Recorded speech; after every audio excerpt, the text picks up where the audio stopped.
I came back to the U.S. in 2014 with this incredible degree, but no boyfriend. I want people to just look inward and find whatever creative thing it is that motivates them. He wouldn't say a word until finally one day I'm like, oh my gosh, I'm gonna ask Roy. I know he's not gonna say anything when I ask him, but I was like, Roy, say apple, and he just goes, apple, and I was like, oh.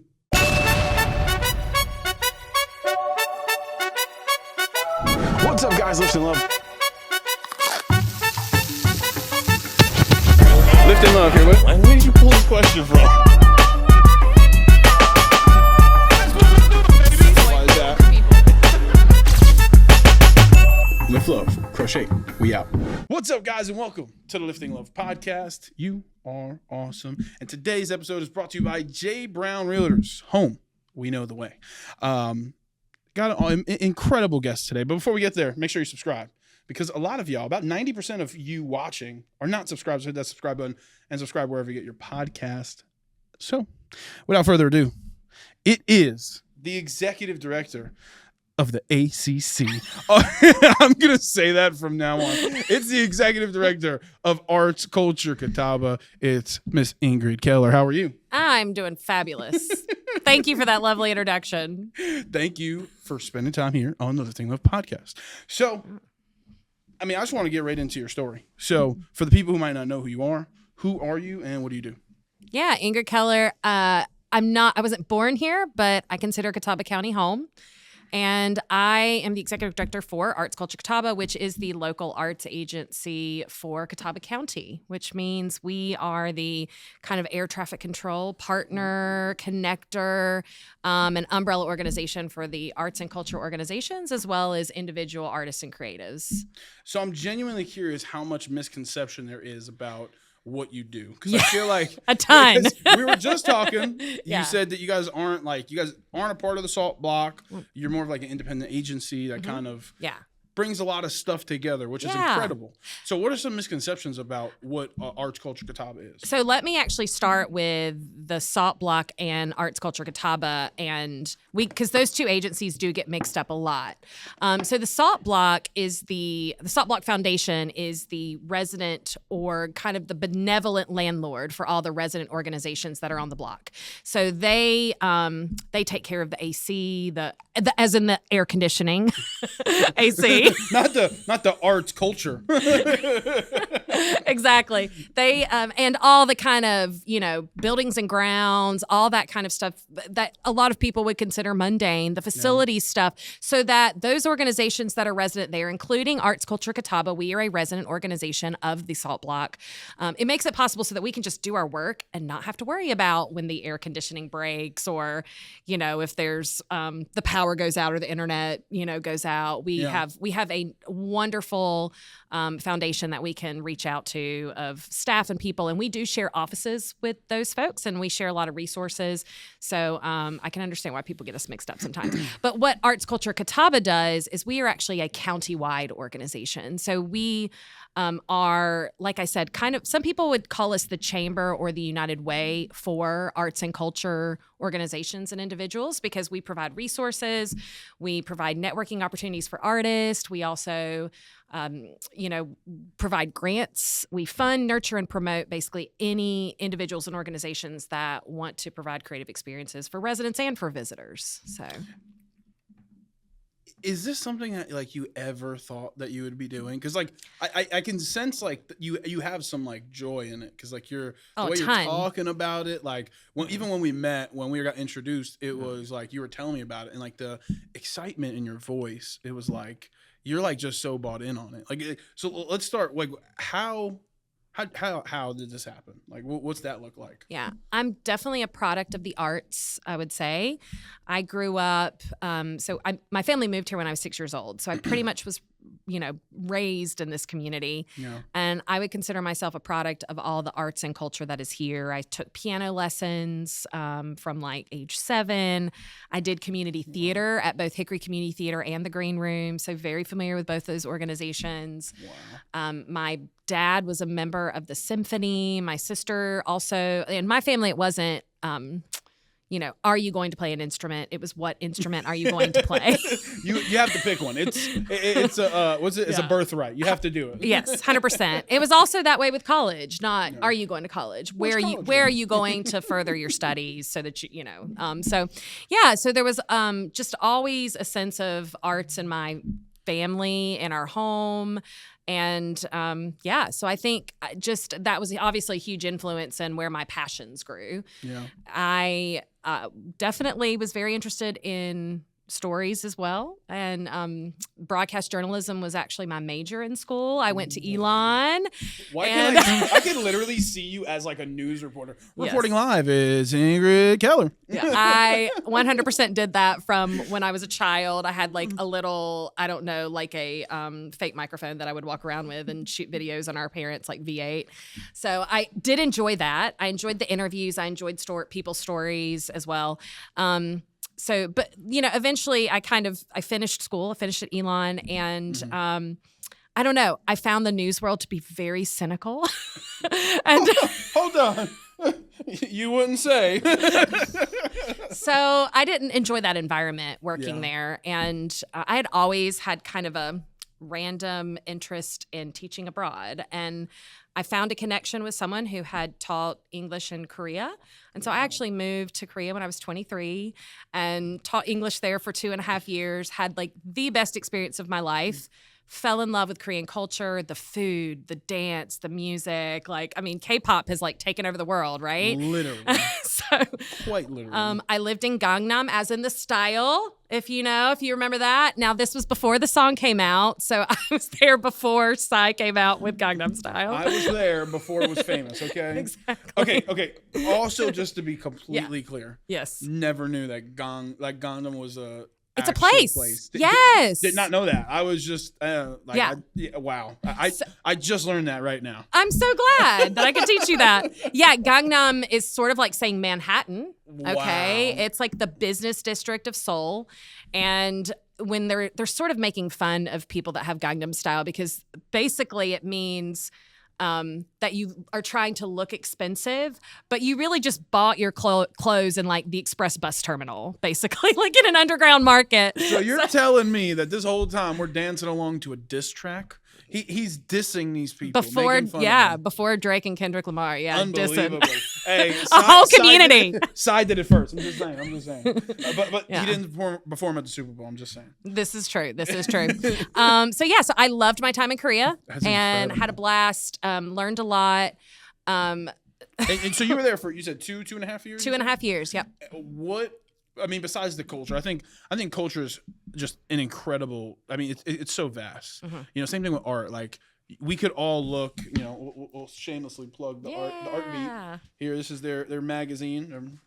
Magazine publication. Yeah, it's it's our publication that we put out twice a year. It's the Art Beat. This is the spring and summer version. But like we can all look at this picture, any of the pictures on the back. Shout out to these artists, 6 artists on the back. Yeah.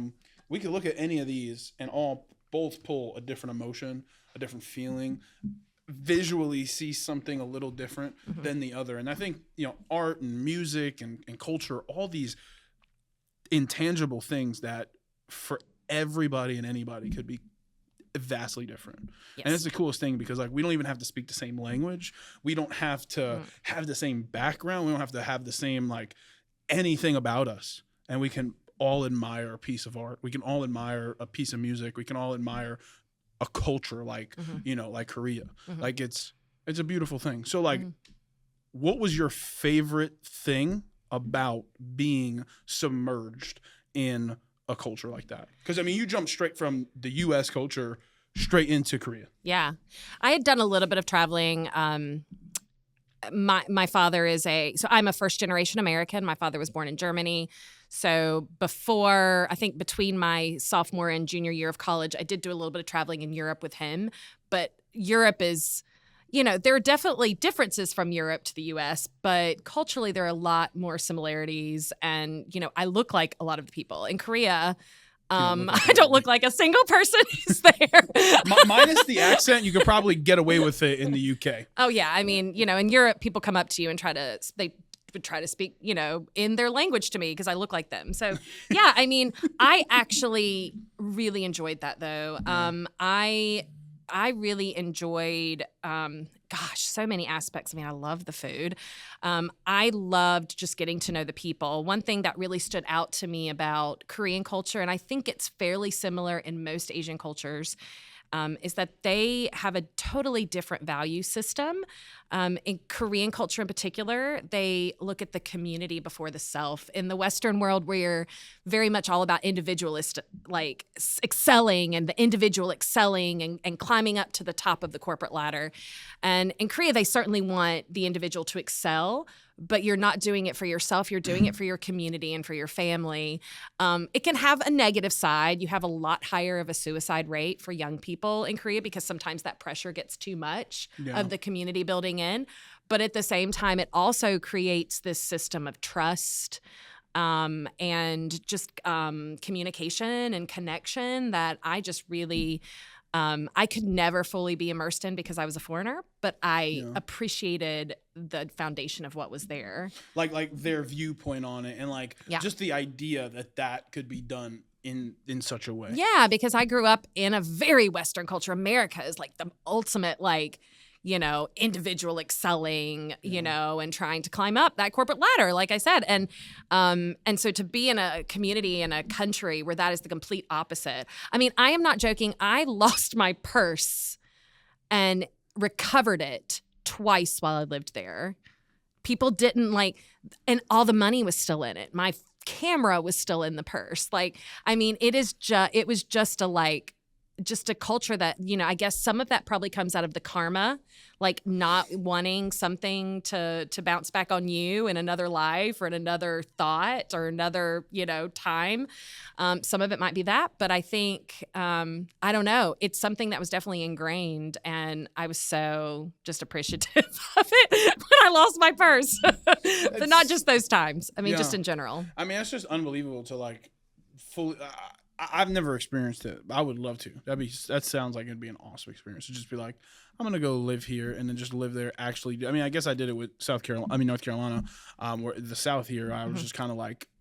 Different from New York for sure. Very different. It was an adjustment period for me. So I came here 2 weeks before my wife, and so I mean 2 months before my wife because I was in the fire academy and I was doing some stuff. But the culture out here is way different than New York. New York is, like you said, very selfish. People are arrogant. They'll tell you to go stick it where the sun don't shine.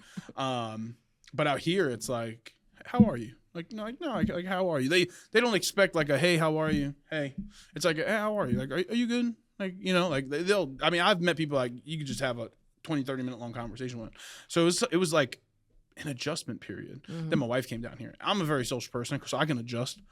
She's not. She's very much more of on the introverted side.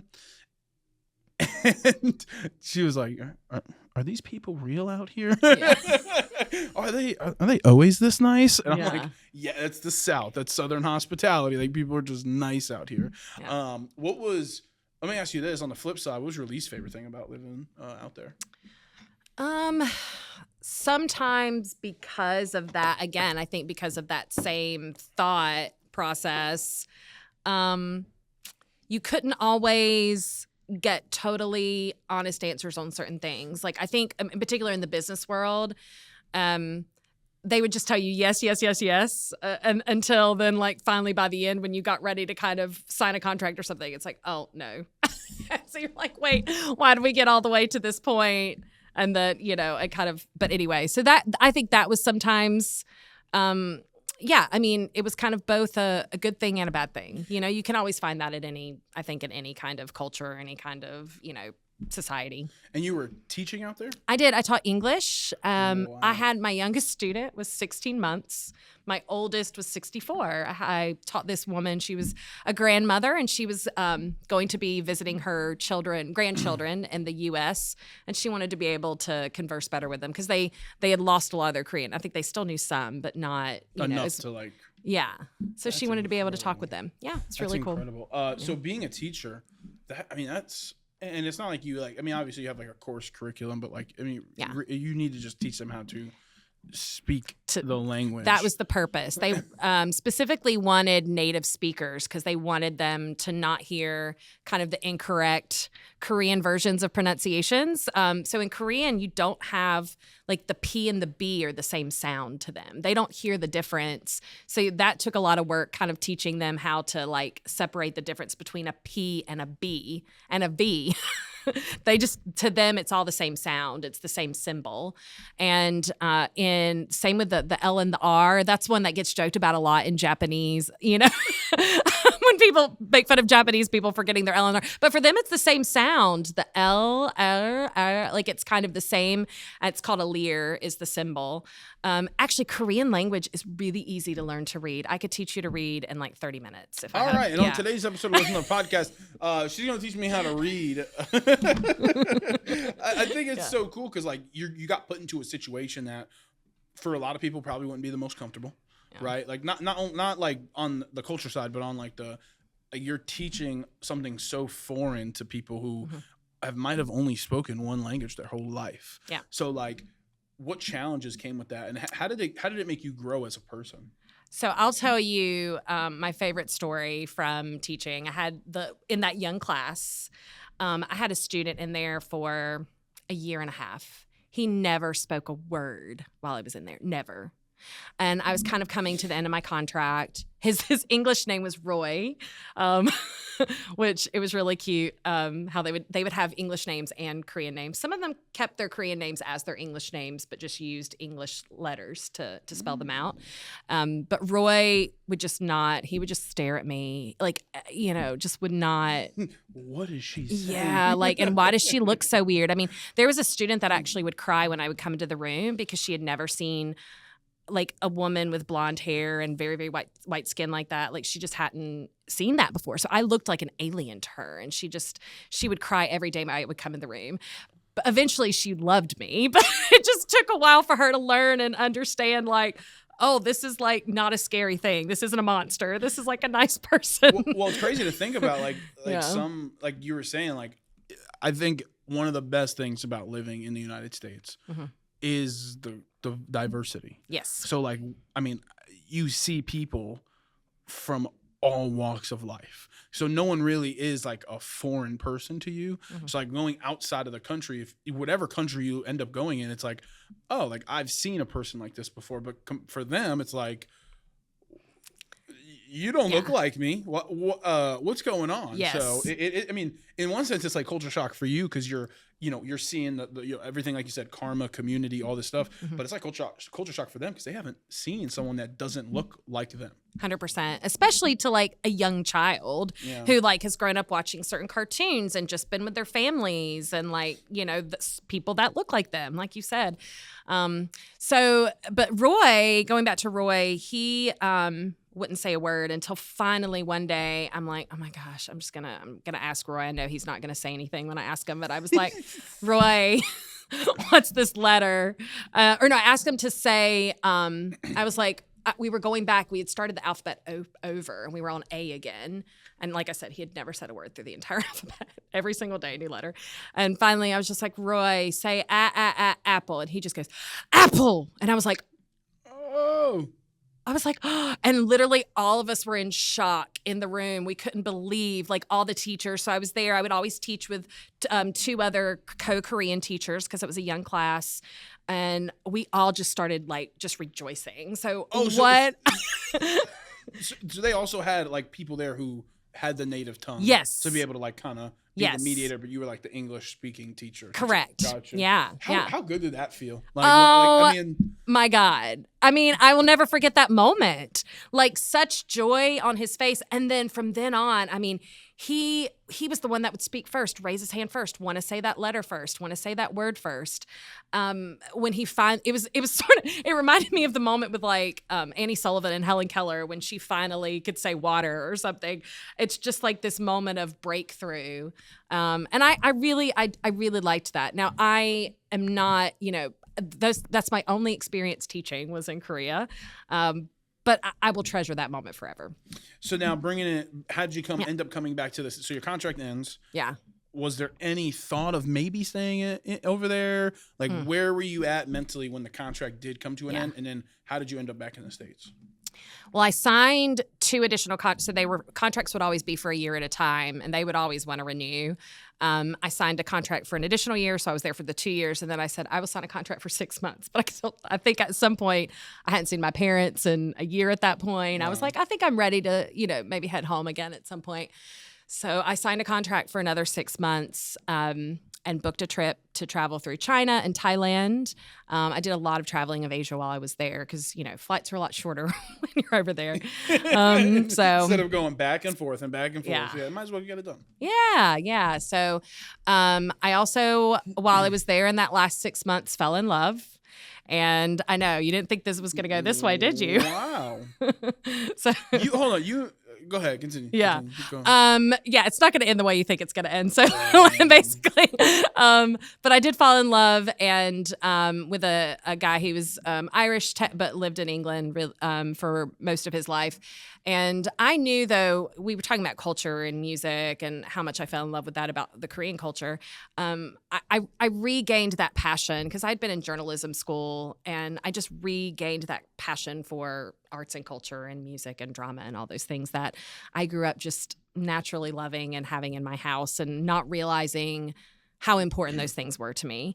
Yeah. But I knew that I didn't want to personally pursue any of those as a craft. I thought about it and I kind of dabbled with the idea and looked into it a little bit. But I just really wasn't, at that point in my life, I didn't feel like I had quite the level of talent that I felt like I needed to really go take it somewhere and to really excel. And the other thing was I couldn't pick anything. I mean, I liked so many different aspects of arts and culture. I mean, because there's such a wide gamut. There's something for everyone in it. Everyone. So, and I found myself having that kind of arts ADHD. I couldn't pick anything. So I did discover that there are programs for arts administration. And I started looking at schools. I looked at like Winthrop University in Charlotte, but I also found a school in London and a couple other places. I also looked in Seoul. I looked in New York. But ultimately did end up picking, I actually met the dean, sort of he's not called the dean there, but essentially the equivalent of the dean of that School of Arts and Administration for Goldsmiths, which is part of the University of London system. And what he was offering was exactly what I wanted. I mean, we had conversations. I probably had 2 or 3 conversations with him. And I was just like, I want to learn everything that this guy knows. And so I just really connected. I'm like, arts administration. Okay, that's, what I like. And then the other piece that I didn't know I would get was cultural policy, which becomes very important in the work that I'm doing now, because arts administration, you can apply to a lot of different things. But what I do now really is centered around cultural policy. So we go back to the guy that you met and fell in love with. So at this point, you leave Korea and you go to the University of London? Yes. It's in that system at least? Yes, Goldsmiths. Yeah. Never heard of Goldsmiths. Yeah. That's pretty cool. First off, what's the difference in the school system out there as far as like the difference in university? Yeah. And then let's go back to Loverboy. Okay, yeah. The grading system is different. That was interesting to learn and somewhat of an adjustment, but and also to complete a master's in the U.S. often takes at least 2 years, but there I could complete it in a year. So it just made sense. Hey, Siri, next flight to UK. Exactly. What? Is it like they give you just a better quality of education that you're able to finish? It's more intensive for sure. So my the first semester was like classes every single day. The completion of 2 pretty heavy papers. And then the second semester, fewer classes, I think classes 3 days a week, plus a lot of independent research, and you complete an internship. And then the summer module was class only 1 day a week, but you're also meeting with an individual professor weekly. And you're writing your thesis at that point. So you're spending, there were many weeks where I would go and spend Saturday and Sunday all day in the library, just 8 hours, just writing and studying and making notes. And yeah, so lots and lots of studying. Lover boy. Ooh. You can't leave me. You can't leave me on a cliffhanger. You're like, well, it's not going to end how you think. Now I want to know what happened. Yeah. So, well, first off, where'd y'all meet? Yeah. Well, we met in Korea. Gotcha. And like I mentioned, he was, his parents were Irish, but he had grown up in the UK and mostly went to school in the UK and had a British accent. His accent was not Irish; it was British. Did that determine your why you wanted to go to the UK school? Him or the accent? I mean, the accent's pretty solid. I'm not gonna lie. No, like him in general. What was that a contributing factor? It was a contributing factor. Was I wouldn't say it was the contributing factor, but it was definitely a contributing factor because I found this school I really liked, and then I could give this relationship a shot, right? Yeah. An opportunity to do that. Ultimately, I completed my degree in London in I guess it was 2013. Yeah. Towards the end of 2013. I came back to the U.S. in 2014 with this incredible degree, but no boyfriend. Wow, lover boy, no more. No more. Was there did you maybe see yourself potentially like getting married? Not with him specifically, but like getting married, starting a life out there, or was your goal always to come back to the States? I don't think I had determined that. I was, I enjoyed London. Oh my God, London is just a cultural center of the world. Talk about the intersection of food and culture and everything, art and incredible. I mean, it's a fabulous city. Yeah. And it's old, so it's just got a lot of grit and it's just, I love London as a city. Grit, rust, same thing. But also, I mean, a lot of class. I mean, the British really can just kind of say something and it be less offensive somehow because of how they say it, even though they're really insulting you in the moment. It's you're like, man, you just said a bad word to me and you called me a lot of bad names. Yeah. Thank you. Yeah, exactly. Oh my God, did you mean that? Yeah. It was a lot of fun, but and I think at the time when I was there, in fact, the moment I got accepted into school, they had done away with a student visa program. You used to be able to, if you acquired a master's degree, you could stay for 2 years on a student visa. And they got rid of that program while I was there. So there wasn't an option to really. Got you. I would have had to have gone kind of back into my dad's lineage and try to obtain a passport. So or to find a job just out of college, which is really difficult to do. So, so ultimately, yeah, so take us through that journey. You come back to the States. What happens? Yeah, I come back to the States, and I got my first job managing the Newton Conservatorium, which is now the Newton Performing Arts Center. One of my friend's moms was really involved with that organization, and she's like, you can go to try to interview there if you want, but it's a lot of work. And it was a lot of work. It's kind of a one-man shop, just me managing the space. And so, yeah, it was a ton of work, but I learned so much. I learned that facility management is not my favorite aspect of any job. I learned more about HVAC units than I ever wanted to know.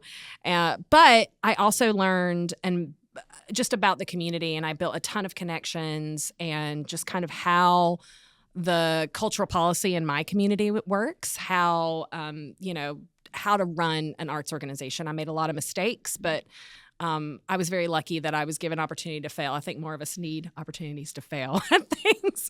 But I also was given opportunity to be lifted up and from a wonderful group of people that were the board directors at the time. And and just a lot of great people around there. I did my first art exhibition there, working with Dan Smith and Lisa Swinson. Dan Smith's a local artist, and we did a really cool exhibition that he had created this exhibit or body of work based around the Civil War.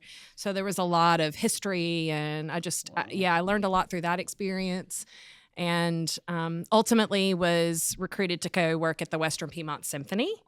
Whoa. So this takes a turn. Okay. it does. Well, and it goes back to my roots, going back to the symphony, because my father was a musician at the symphony. And I bet when your dad got that phone call, he was very happy. He was really pleased. And my grandfather had also been on the board of that symphony, so it was just a lot of going back to family and so I was lucky to do that. And then after 5 years, this job opened up. I'd always admired Kathy Greathouse, was in this role for 27 years. I had always admired her work. I used to be like, Kathy, you are the queen of the arts in Catawba County. And I still believe that to this day. I just learned so much just from watching her and seeing everything that she, touched in the community. And I was like, I want to do that, and again, the cultural policy piece that I had studied in school kind of led me to be able to take on that role. So timeline wise, facilities manager. Yep. What role did you have at the symphony? Yeah. Well, and at the auditorium, I was also creating content as well, but it was I also had to do a lot of the facilities. At the symphony, they're a resident org, so I had less to do with facilities, which was nice. But at the symphony, I was the executive director, so basically over all of the business aspects. And so I have a question about the symphony. Yeah. What is the symphony? I am still learning. Yeah. Like I'm excited to learn about Arts Culture Catawba too, but I don't know anything about a lot of things out here. I love getting a chance to talk about any of our funded affiliates at Arts Culture Catawba. So I would love to tell you about the Western Piedmont Symphony. They are a regional orchestra. And they are made up of professional musicians. So these aren't students. These aren't, these people earn money every time they play a show. So it's full of professionals, and they are just incredible, very, very talented. And they do a full season of masterworks. Masterworks are typically like your more classical music pieces, but they also just recently did a really cool jazz night with and I think they did some Gershwin. They had an incredible guest artist, clarinetist, come and play from New Orleans on that concert, and it was just awesome. So they that's the Masterworks, and they also do a pop series that they play over in Caldwell County at the Broyhill Center, and then they also do a chamber series, which actually I think they've got a show next Thursday on that, and that's a series just kind of a smaller groups. So they have a variety of different types of ensembles that play on that. And it's all just good quality music. They pride themselves on really just getting musicians who are very well trained, have very high artistic integrity, and they focus on excellence and really raising the bar of music. So I just love that organization and all the work that they do. They also, they work on the education side too. They provide what they call like education concerts for students. And when I was there, we were doing 4th and 5th grade, and I think they still do some either 4th or 5th grade, because it's right before you get ready to go to middle school when you could potentially play in the band, right? So it gets them kind of seeing, this is something I could do, and they can see the instruments and learn about them and what they are. So they do a lot of great education work. I'm a huge fan of their work. So it seems like in all your journeys, I'm just piecing this together. All your journeys, it seems like there's always been a lot of collaboration and partnership building and all that. In all your journeys, leading to that first executive role, now this second executive director role, do you think that all the journeys you had leading up to where you're at now made you not the best person for the job, but like comfortable in the role for the position? Like, do you think without the opportunities that you've had that you would be able to be successful in the role you currently have? Yeah, I definitely think being from this community and having understood what it means to be a part of the cultural community here, that definitely gave me a perspective that a lot of other people wouldn't have that would potentially go for a job like that. A lot of people, when that role came out, I had everybody under the sun asking me, are you going to apply? Are you going to apply? So that does tell you there that people recognize when your skill set and your experience fits a particular role, right? And I don't even see it as a job, you know. I feel very lucky that I will say sometimes it's difficult to balance work and personal life. So like if I want to like truly get out of the community I have to leave the county. I have to go far away. We're going to Charlotte, okay? But wait, hold on. We're just going for lunch. I can't be in the community right now. Sometimes I have to go even further than that. One time I was in Asheville and I like ran into someone and was like, God, like you really can't go anywhere without like having to work, because it was a donor and they're like, oh, like, hey, you know, like, you know, and I obviously don't mind it. I love the relationships with my donors, with our, you know, organizations and all of that. So to me, you know, actually, I don't know if you've ever met Mandy Hildebrand. She and I talk about this all the time. We just start talking about work because we just love what we do all the time. And we're like, we're not even supposed to be talking about work right now. We're supposed to be out having fun, but we love our work. But isn't you know, that like incredible though? Because there are people who genuinely don't like what they do.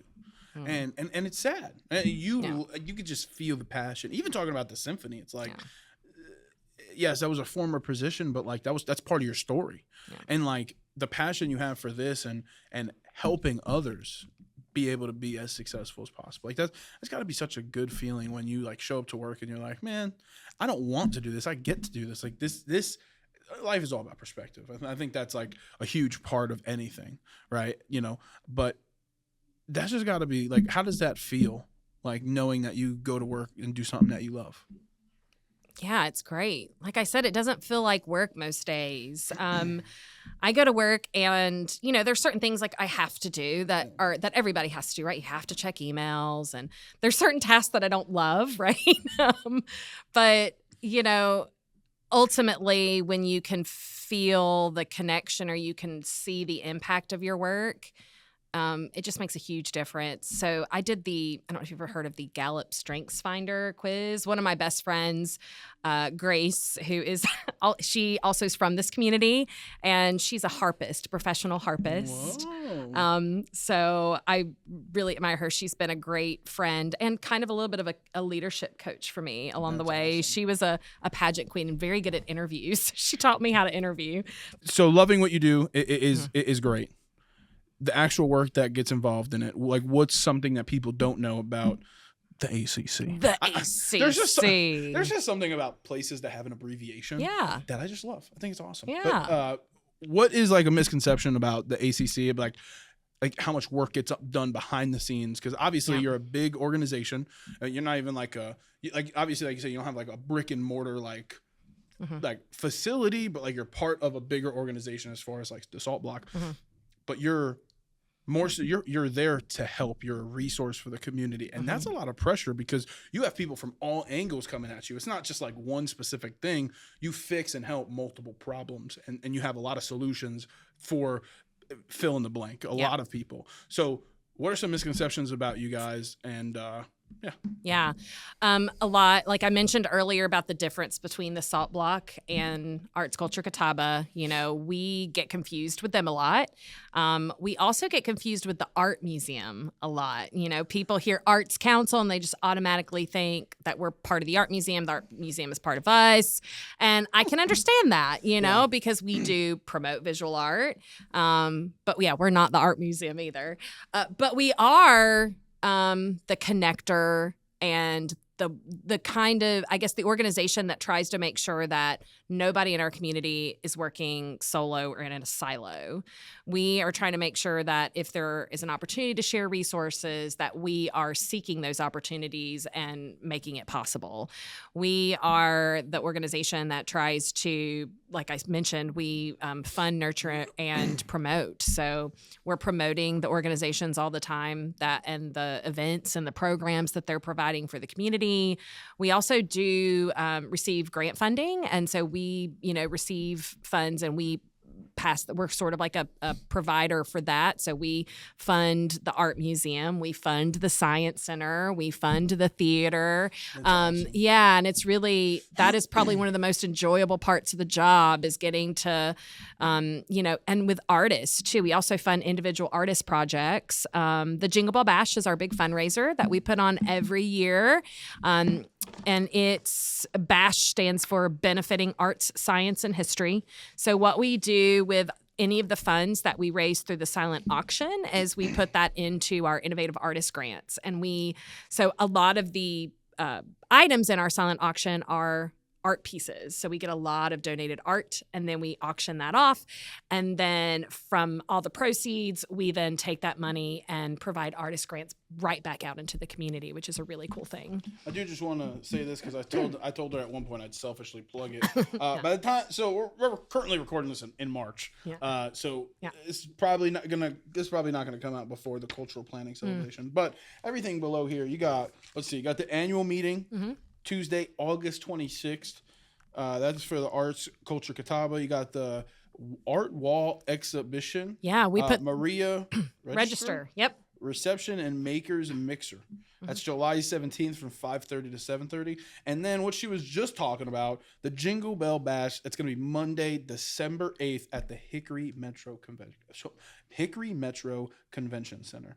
I don't know how I messed that one up. That's going to be at 5:30. So make sure you go check it out. And you can check all that out. We'll talk about it a little later. But www.artscatawba.org.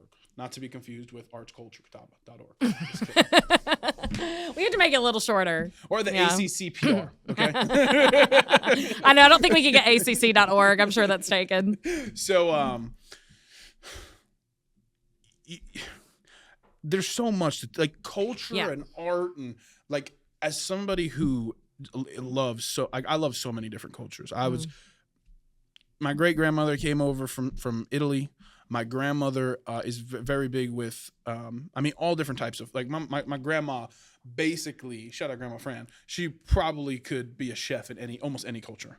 Like she would make Chinese food. She would make like Japanese food. She would make like fill in the blank Greek. Italian was her specialty because obviously she was Italian. But the cultures and the foods and the arts and the music, like it's all this like big, like just bundled thing that it can be like enjoyed by so many different people. Like for you specifically, what does the importance of art mean to you and the importance of culture mean to you? As someone who's literally set herself into multiple cultures. Yeah, for me, I feel like culture, and I've said this to a lot, I say this to our local municipalities actually when I go to present to them, culture is what gives our community color. I bring kind of that artistic element to it. Because if you want to have a vibrant community, you have to have arts and culture involved. So I'm also going to say something that a lot of people wouldn't think I'm going to say, because typically when you think of arts and culture, you think happy-feely, lovey-dovey kind of, happy feelings and happy thoughts. But arts and culture also mean business. So the arts and culture industry in Catawba County, just the nonprofit sector, so we're not including any businesses that are for profit in this, but their economic impact just in Catawba County is $53.5 million annually. That's a lot of money. It is. And so, when we talk about the economic impact of arts and culture, now you can understand also why it creates that vibrancy, right? So not only does it educate, engage, and entertain us, but it also means that our communities are going to be thriving because of that. So when you think about, for example, the theater has a show on this weekend, right? So if you go to the theater, you might just go to the theater, okay? You might just go to the theater and go home. But most of the time, we also will go to dinner beforehand. So that's money being spent. You might go get a drink afterwards at the local bar around the corner because you want to talk about what you just saw. And so you're talking not only directly, but indirectly as well. Like, because you have all these things that are arts, that are culture, it also is driving revenue from other businesses indirectly, because you need, like on a night out, you go to the Science Center, you go to the Salt Block, fill in the blank, you're also going to go support a local business that's down closer to downtown. 100%. So that's what you're talking about? Yes. Oh gosh. That's the 53.5 million. I'm not even talking about ticket prices and sales revenue that's generated just from that. This is just money that's generated outside of the ticket sales. How do you like, I mean, obviously there's like algorithms and integrations and solutions that probably track all this stuff, but like how's something like that even tracked? Is it just like you follow the purchases and stuff like that? Like, I'm so glad you asked me that, Lenny. It's just I'm beyond fascinated about this. We have actually measured it. Whoa. So we participate every 5 years in the economic impact study. It's the arts and economic prosperity study through Americans for the Arts. So we work with them. They use an economic modeling software called InPlan, which is also used by local governments to figure out economic impact as well of different industries. So we work with them. We actually go, Arts Culture Catawba, we go to, and this is something that we do for the community, for our arts and culture, businesses and organizations and our, representatives, so that they understand what the economic impact of the arts is as well. Because tax revenue is also involved in that. So we go to an event and we actually ask the audience, what did you spend?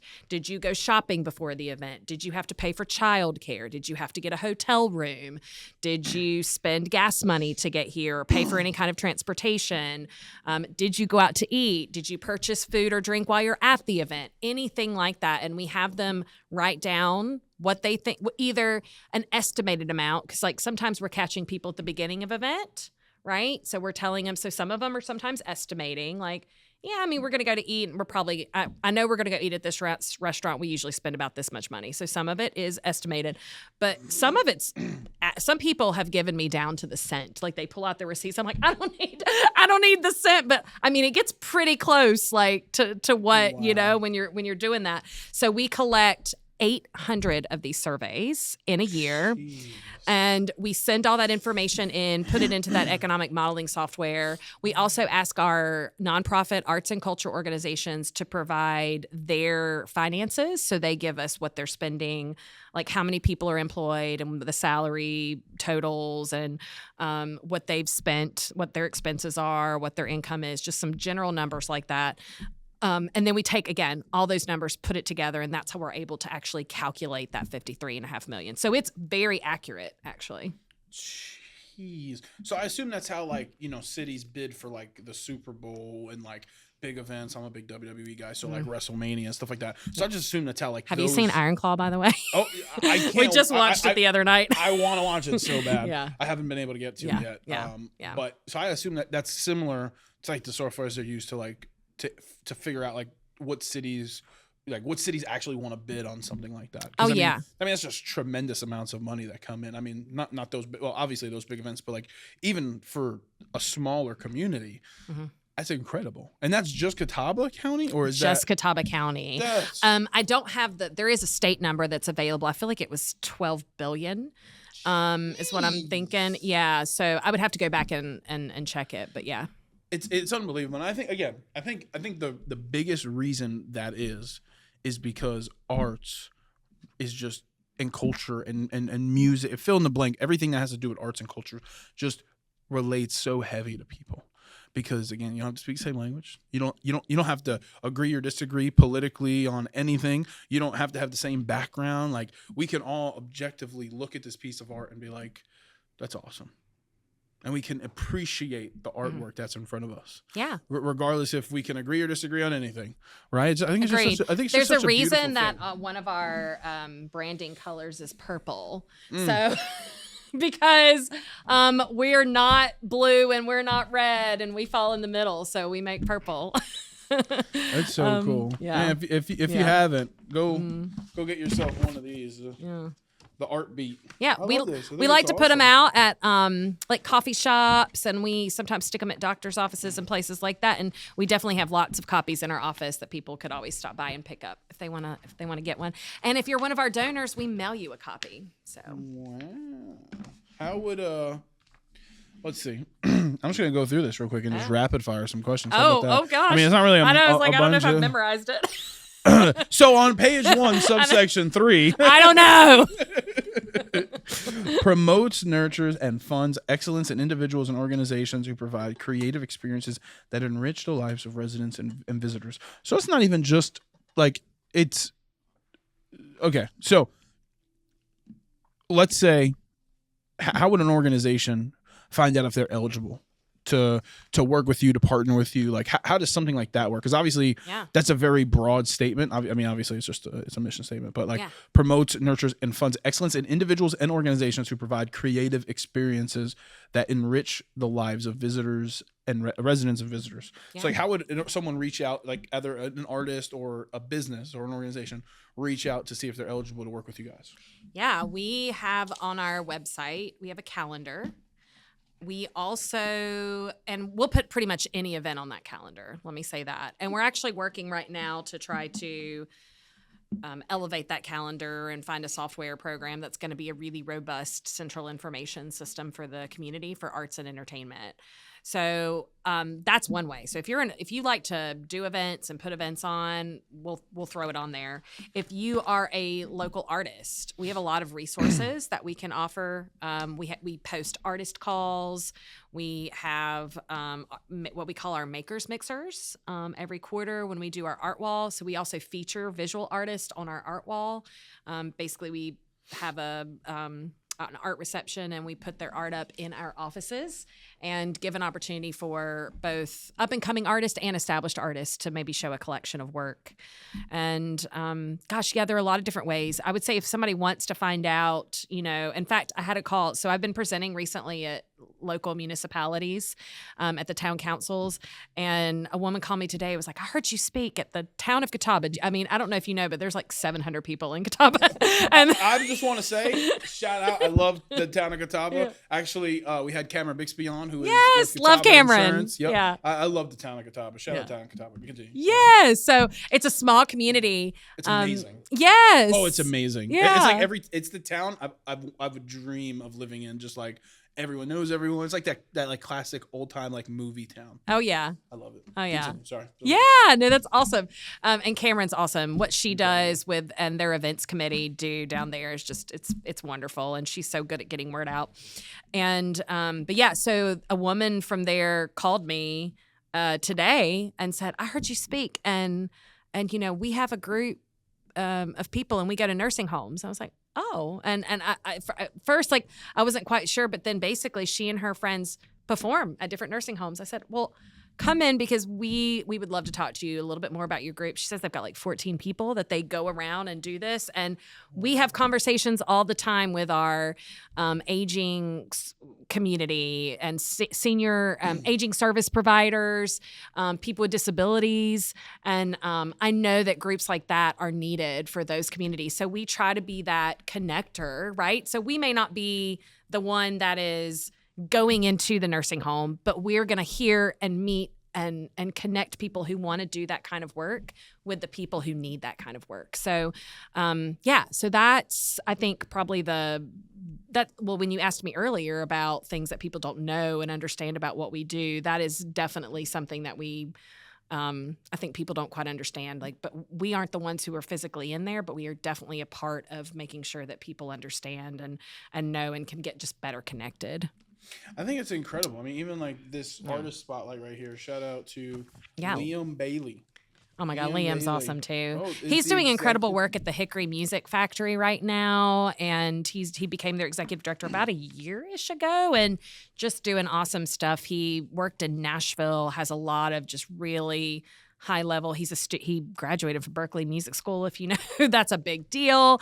So incredible musician, doing awesome work, really has learned how to highlight his students in an elevated way. And I'm so impressed with all that Hickory Music Factory is doing, and especially under Liam's leadership. I think it's so cool. And one of the reasons I really started this podcast is this. Obviously, I love stories. I love talking to people. That's something that I don't think will ever go away. I've loved that for as long as I can remember. But in this community, in and around this area, so many people with so many incredible stories. And it's like, you know, that quote unquote like small community, but like the people in this community are just incredible. It's every time I'm like, you know, can't find somebody else. Can't find another great story like that. Boom. This was it. Boom. That person. Boom, boom. I'm like, it's unbelievable. This is such a great place to not only live, but like just to like do business and to know people and to build relationships. Like it's incredible. That's, you know, what you're talking about now is why I started my random acts of artsiness. What a good segue. I really need to trademark that phrase at some point. Maybe we could do it here on your show, Lenny. Patent pending. Let's put a stamp on this with my battery, you know. But yeah, I was walking one day when I was at my old job at the Newton Conover Auditorium, now the Newton Performing Arts Center. When I was executive director there, I was walking from there to like, I think downtown to the green room. And I can't remember the reason or why. But as I'm walking, I turn and I see like where they had cut down some trees and one of them had been carved into the face of a bear. And I thought, what a random act of artsiness. And it just came to me in that moment. And from that point on, I have spent a lot of my time always looking for those moments. And so this, my most recent article in the Art Beat is about Poetry Fox. What does the fox say?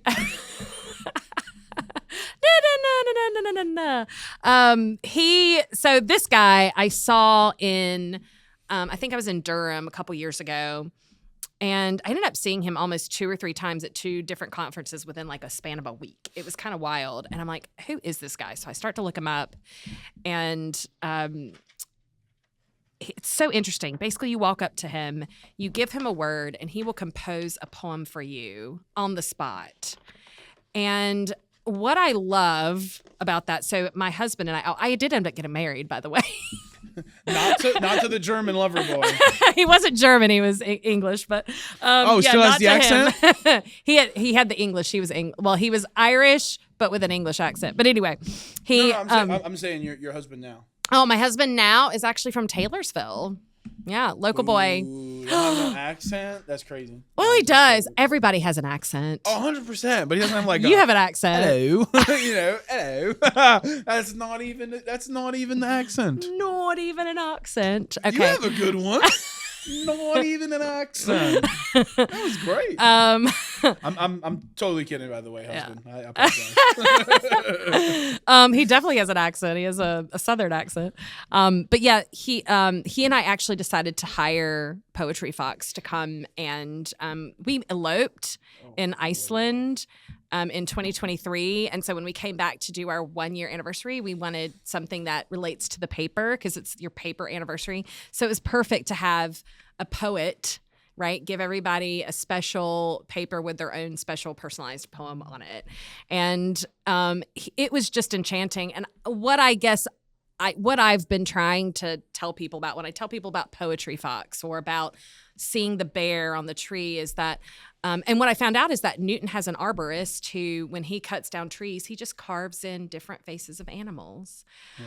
And why? Why not?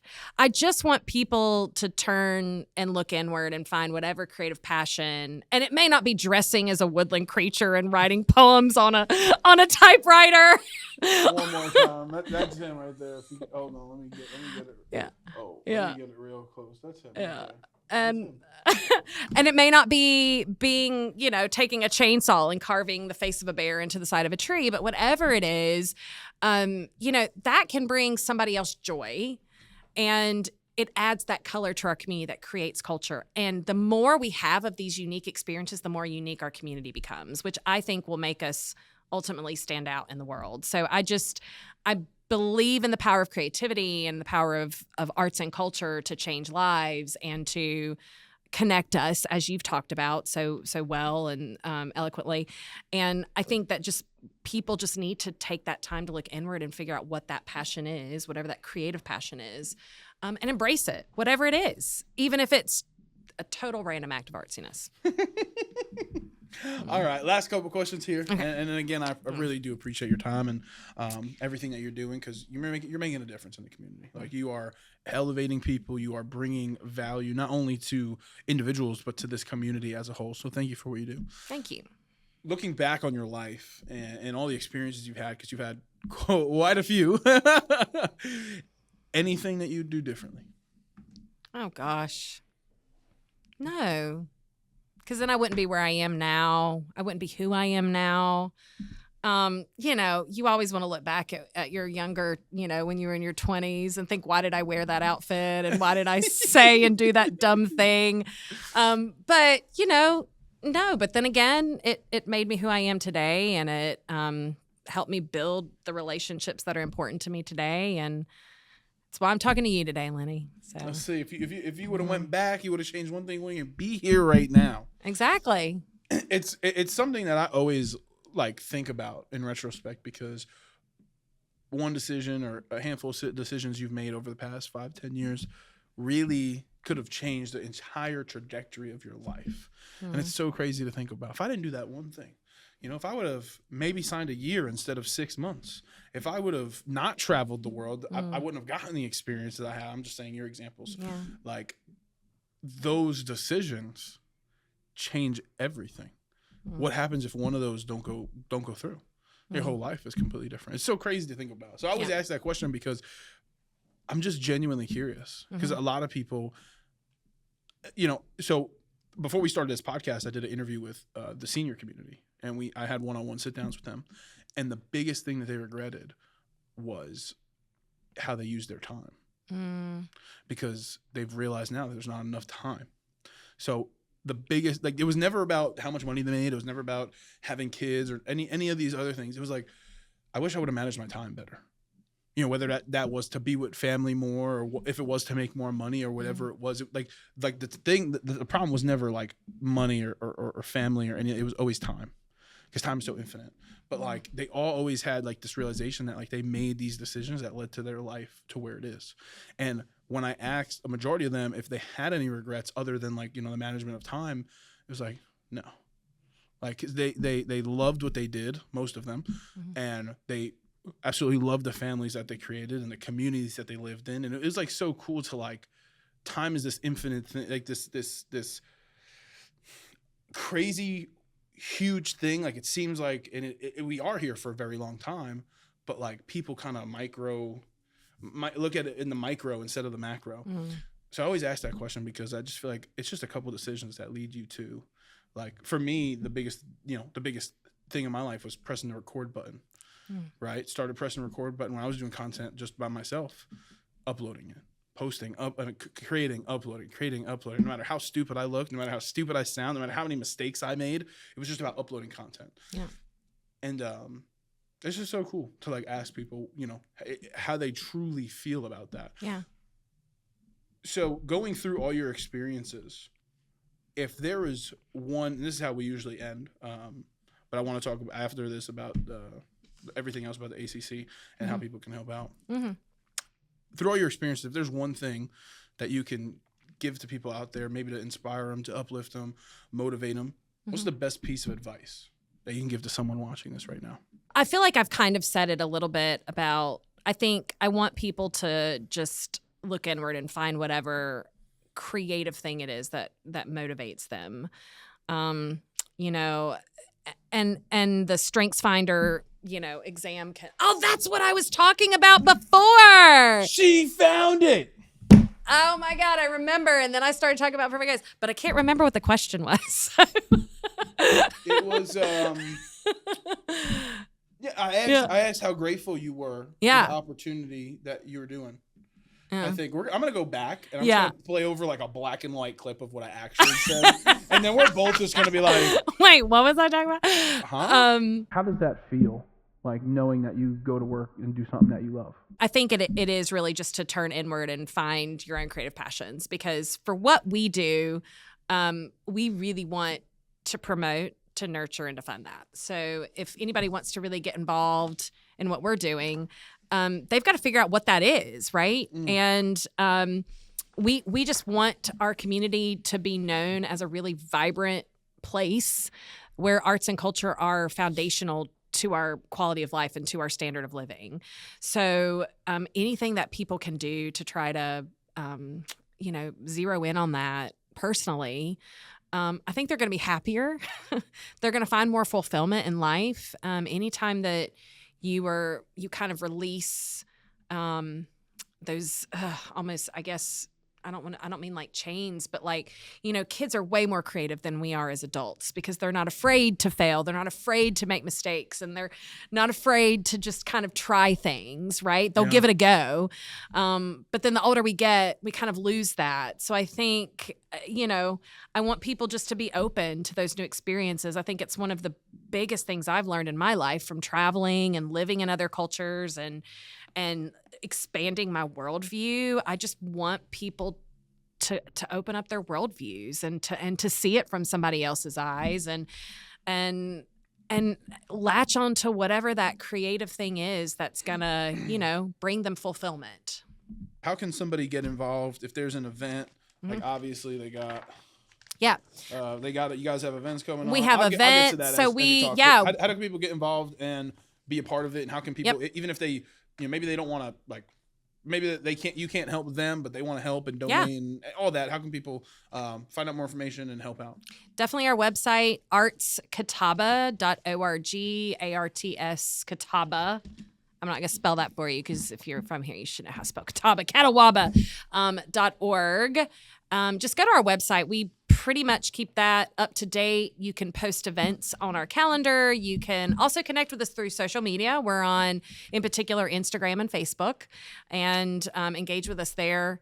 And like I said, add events to our site. You can donate. And our United Arts Fund, we distribute all those funds to different organizations in the community who are providing those creative experiences that make us a rich place. So you can donate. You can also get involved with your time. So you can just send us an email and say, hey, I'm interested in volunteering this way, and we're going to connect you with the best organization that you can give your time to. So lots of different ways to get involved.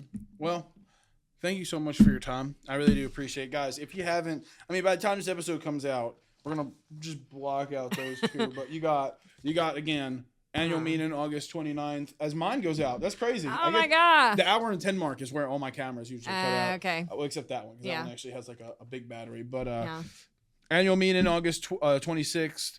Art Wall exhibition July 17th. And then the Jingle Bell Bash Monday, December 8th, we'll be there. So just come out. If you don't want to come out for them, this amazing organization that does a lot of good for the community, come out for Lifting Love. It's fine. I'm just kidding. But the food is really good. The food is really good. The food is really good. Yeah.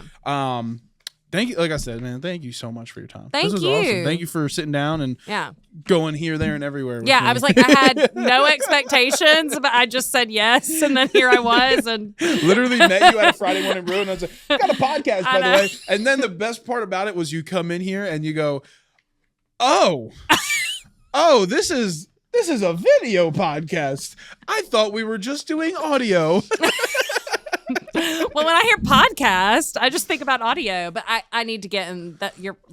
I'm a millennial, but like sometimes I still forget about the visual part of how, It's so funny because when people tell you podcast for me, I think of the opposite. I think only video. I don't think of audio. Gosh. I don't listen to audio podcasts like that. See, I listen to so many audio podcasts. Really? Yes. Yeah, I'm just awful. But anyway, I genuinely, you know what it is? I'm like so as a content creator, I watch a lot of YouTube. Okay. So I've just gotten adapted. Like I've this past year, calendar year to date, I've watched probably 10 times more YouTube than I've watched cable television.